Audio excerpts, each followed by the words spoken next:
What's up, everybody? Welcome to another episode of Topic Thunder. Here from the Top 10 Show. I am John Roca. And I am Matt Nost, and this is a show that we do each and every week for our patrons where they send in whatever they'd like us to talk about. We don't have the slightest clue what it is beforehand, and we answer it as it comes up. No knowledge of it beforehand. You get our raw opinion as to whatever it is.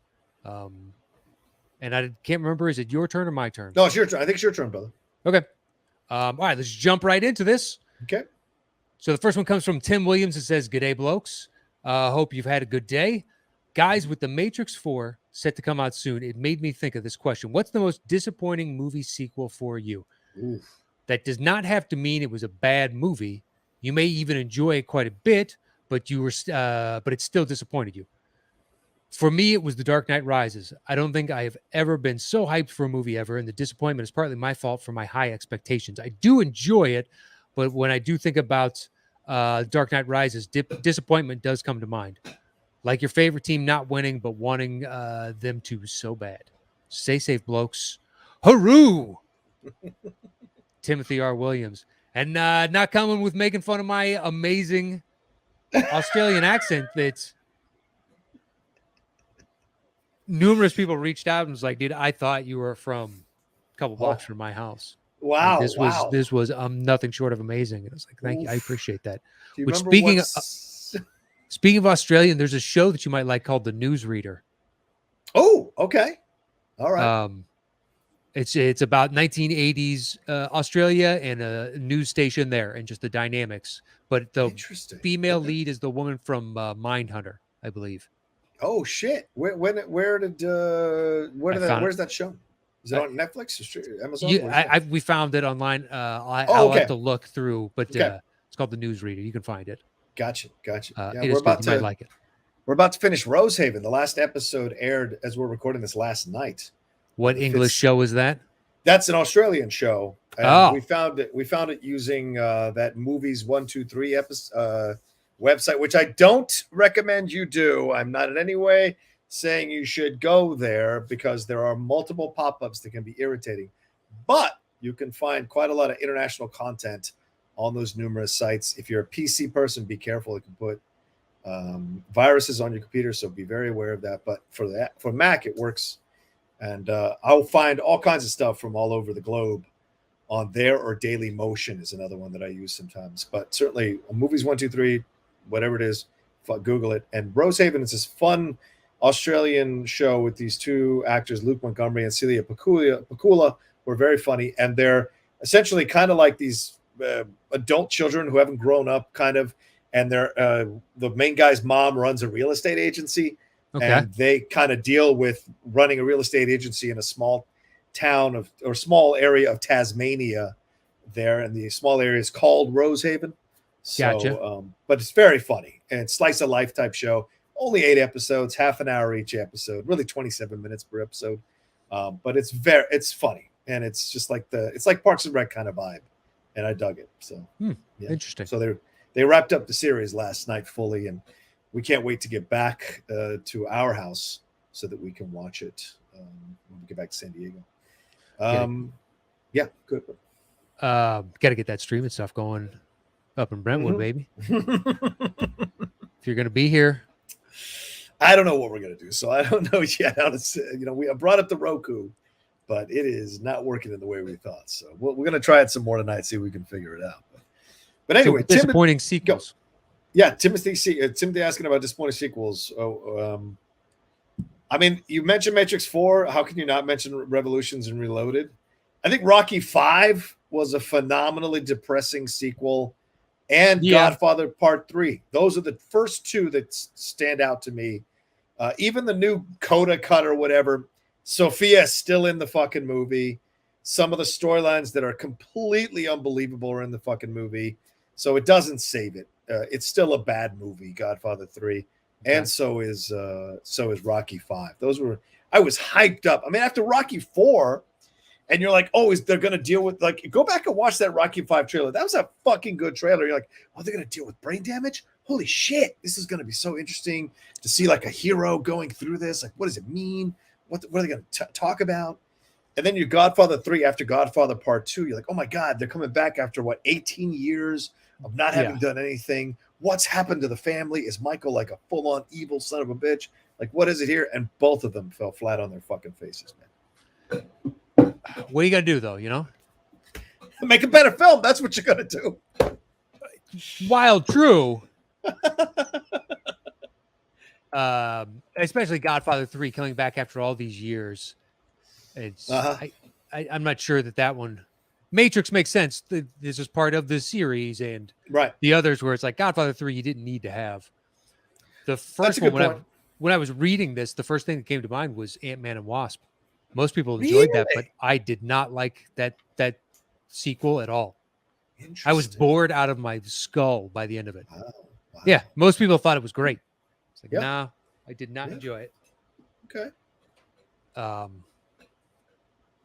I mean, Dark Knight Rises, 100%. I think we all had the same expectations of the last one was so incredible.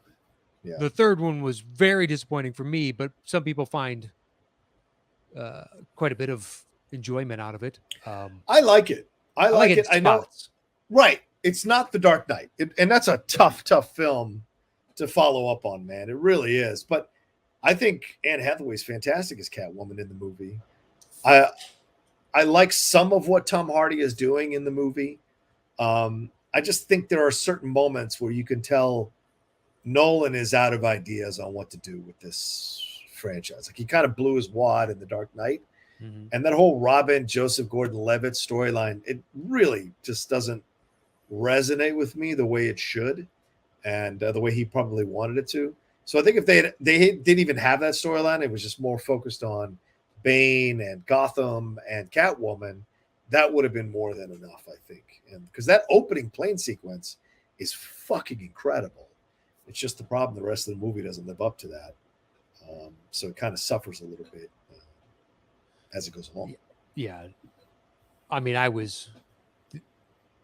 that as the teaser release got everybody so incredibly hyped too. Oh, it just added gas to the fire of like, oh my fucking God. Right. And then to go in and see it and be like, that is, I won't say it's quite like, you know, if you listen to Jamiroquai's Virtual Insanity hit and then you go listen to that album and you're like, this has nothing to do with the other. It's not quite that. Maroon 5 did that too. Their first song, that first single they put out, was like, it's got a groove, it's funky. Then you go listen to the album and you're like, they're Maroon 5. It's what you can see shades of what's coming later. Right. Not the first single that they had that really popped off. I'm not saying it's that, but the movie just, there were numerous points where I'm like, what the fuck is going on here? Like that trade that never in a million years would the stock exchange, whatever world this exists in, have allowed that trade to stand. And even if it did, when his house is getting foreclosed, it means what? Either he got a loan as a billionaire to build the house, which doesn't make sense, or it's been seized against like his debts owed or something type of, but that seemed to happen really quickly. And there's he needs to blow, like he shows up with 12 hours to go, a day to go or whatever it is, ridiculous. And then he's monologuing when he needs to go take that fucking bomb away from civilization. And he's just shooting. It's got a bunch of moments like that in the movie. That plane is still dope. Yeah, it is. He kisses her before he gets on. It's like, no, I got to get rid of this fucking bomb. I don't have time for this nonsense. To say goodbye. But they're showing up and it's like, we've been driving these trucks around the city for months. Yeah. You know, so you can't get a lock on their signature, I guess. And he shows up with a day and he managed to set up like huge Batman symbol fire on the side of a bridge and be like, you only had so much time and this is what you're doing with it? Yeah. Maybe he doesn't realize there's a clock at this point when he's wasting his time with this. Yeah. I don't know. Point, There's a lot of fucking questions in that movie for me. Yeah. I think another one to throw in here is Wonder Woman 1984. I was so looking forward to that sequel, man. I was just like hyped. This is going to be great. And then you watch it, you're like, oh my God, what is this train wreck? And everyone was like, no. People made fun of the fact that they cast Heath Ledger as the Joker, and so it could work Kristen Wiig as Cheetah. And I was like, yeah, you're all insane, and it really doesn't work. It doesn't work. And the whole stuff with Pedro Pascal and the what is your wish? Yeah, you don't need him. You don't need, and they took a great character like Maxwell Lord, and they turned him into that. I mean, Maxwell Lord is one of the most insidious, brilliant characters in the MCU as a villain and as a person with multiple schemes going on. And it turned him into something like a desperate, failed entrepreneur. I'm just like, what the fuck is the logic here? And then how they dealt with the Mideast crisis, like it was easily solvable. I'm like, what the fuck is wrong with you people? Please, why does the plane have fuel in it sitting on the tarmac? It's at a museum. Yeah, even more. And you're telling me it had enough fuel to make it to the Middle East from Washington and that type of plane? At that time? At that time? Yeah. Exactly. No, that's not what it's designed to do. It's designed for something utterly different, which is to burn through fuel really quickly. That's its designed purpose because it's not made for long distance hauls. Right. That's one of a million. I love the Kristen Wiig gives the homeless guy a blanket or food or whatever, and was like, you need to stay safe out there. And in the timeline of the movie, like 2 days later, it's the 4th of July because they do that flyover with the fireworks. And you're like, what fucking time of year is it? You're worried about him freezing to death not 2 days ago.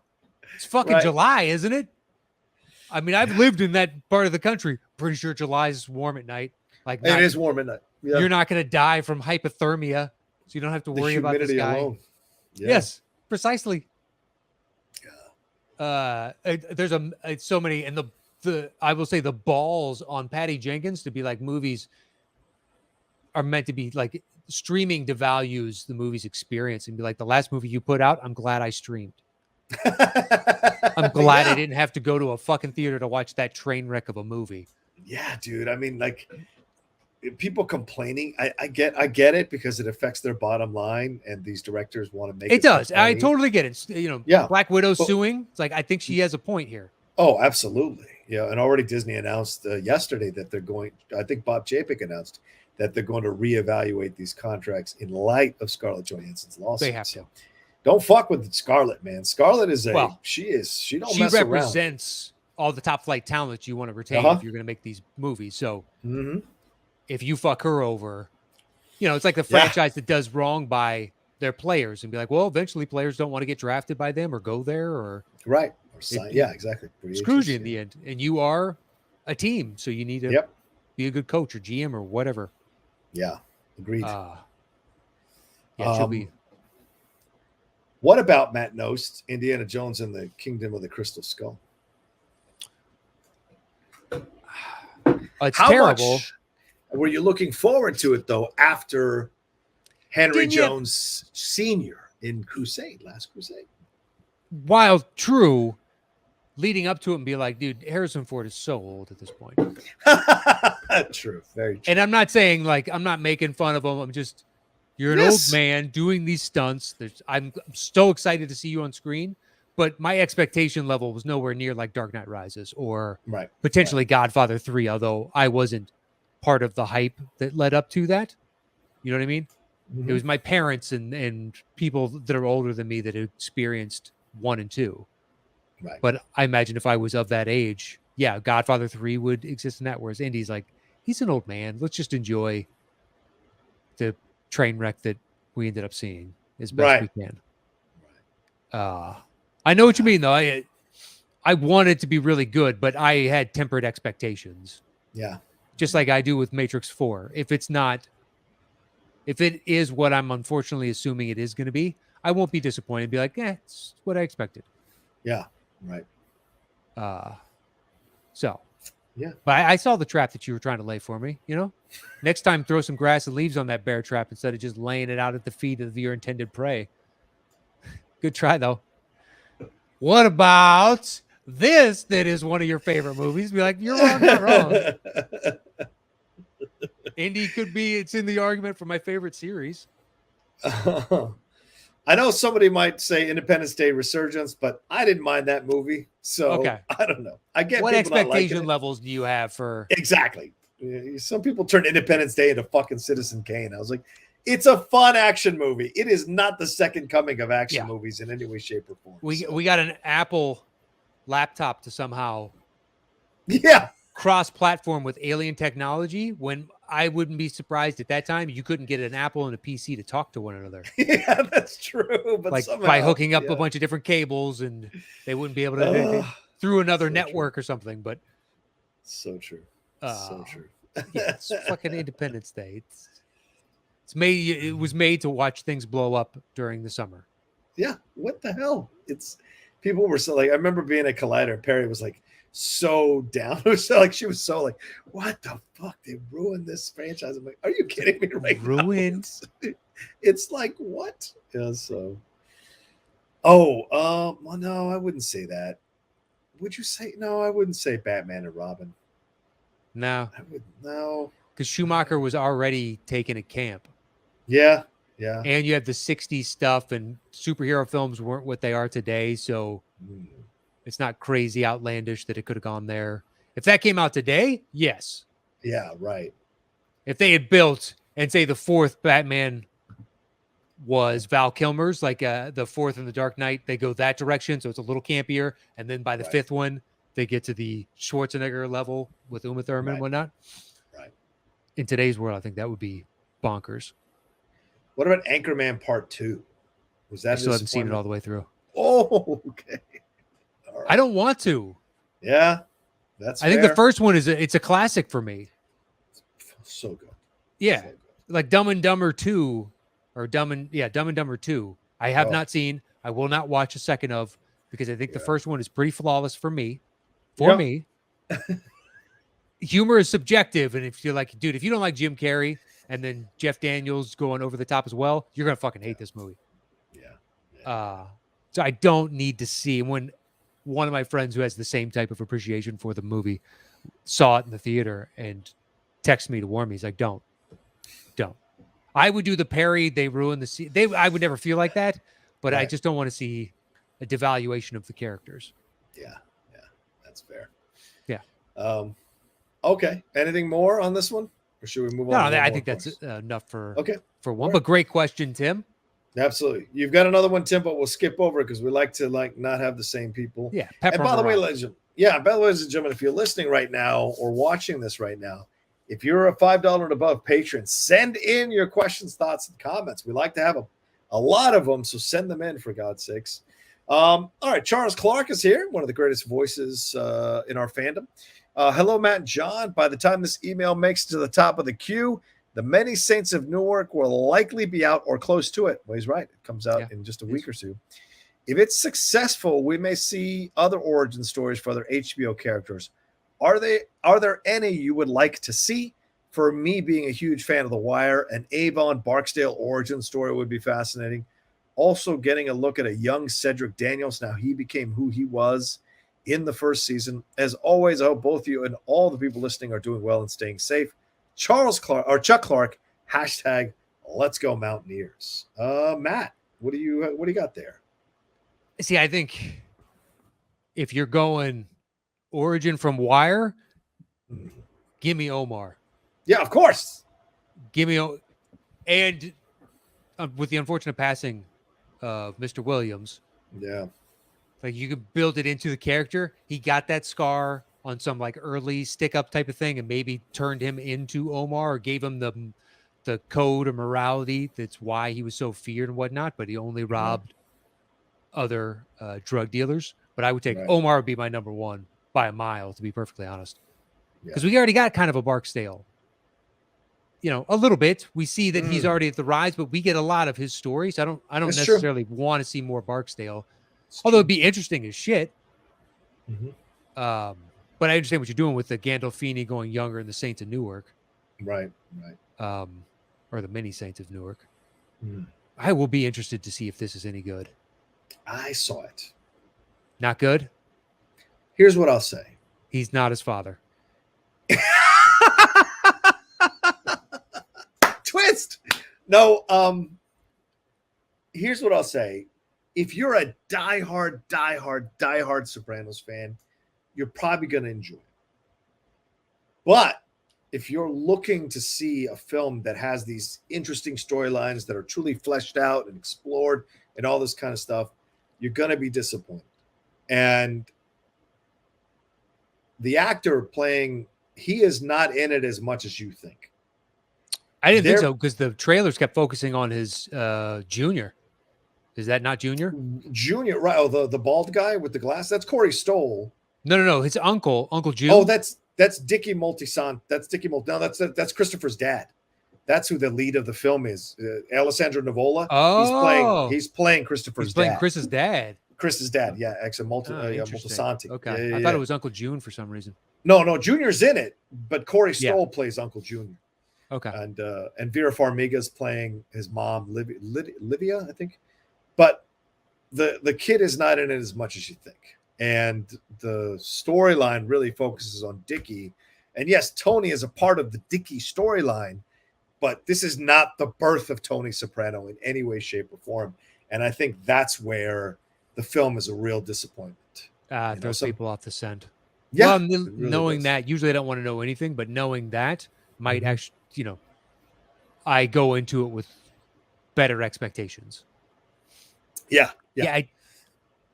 How can I say this, Matt, real quick? It wasn't an unenjoyable time. How can I say that? It's not like I didn't enjoy watching the movie.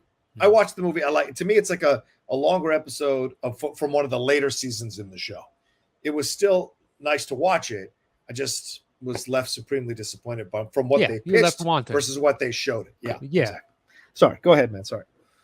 No, I'm on some level, I'm kind of happy about that, because when I said he wasn't his father, that I genuinely think that's the biggest critique for me going into this. As much as I may like that guy, he was good on The Deuce. Yeah. I want to say I saw him in something else, but Gandolfini just had his father had such a presence. Yeah. Just could command that screen with just his breathing, sitting there and just that heavy. Yeah. And you're like, that's still a lion. Mm-hmm. So that's where it was going to be tough for me as to whether or not it was going to really work, because he does look a decent amount like him. Yeah. Absolutely. Absolutely. Yeah. But it's also weird to see kind of Gandolfini young like that on some level. Right. Yeah. It's a little strange. No, I don't disagree with that. So what other HBO character origin stories would you like to see? I mean, I agree with you on Omar in The Wire. HBO. How about Swearingen? How about a Swearingen origin story?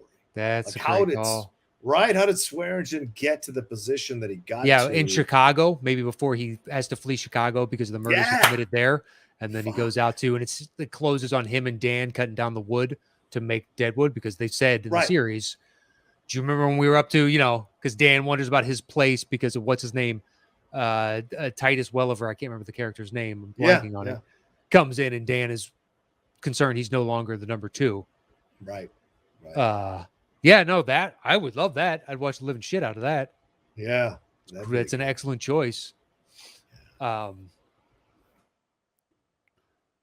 mean, technically Pompey, Magnus, or Caesar, because they were in Rome, but I feel like that's kind of violates the spirit of what we're talking about right now, as opposed to the fictional series that have been used as examples and whatnot. But sure, I would love to see Caesar leading up to his eventual return, and then Pompey, him becoming the great man that he was, maybe even going back as far as the triumvirate with Crassus.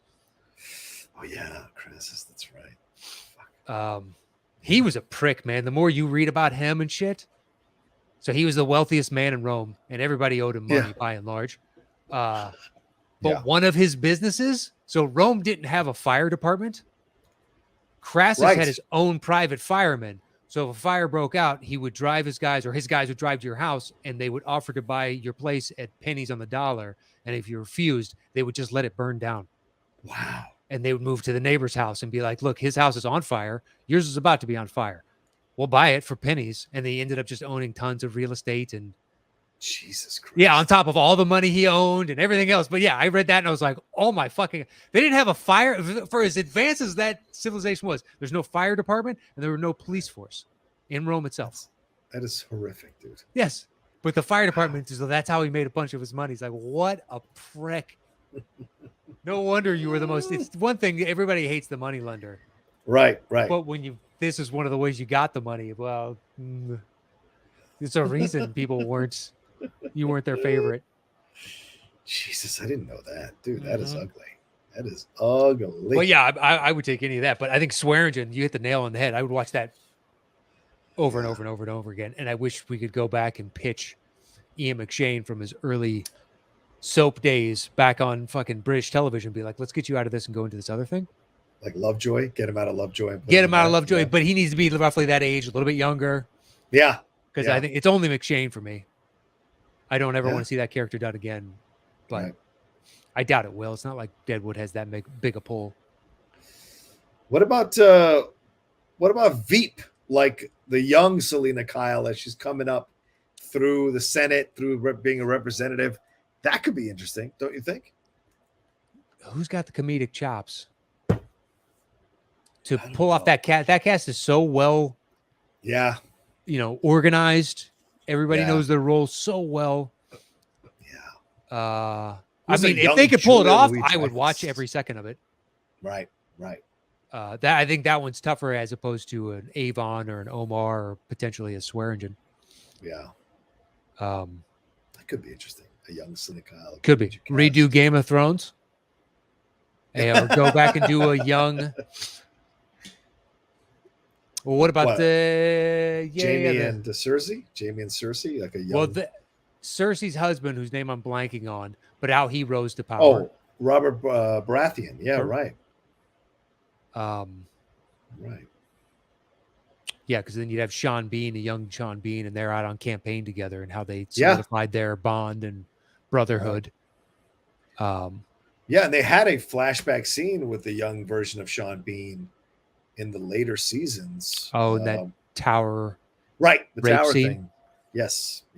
So, possible.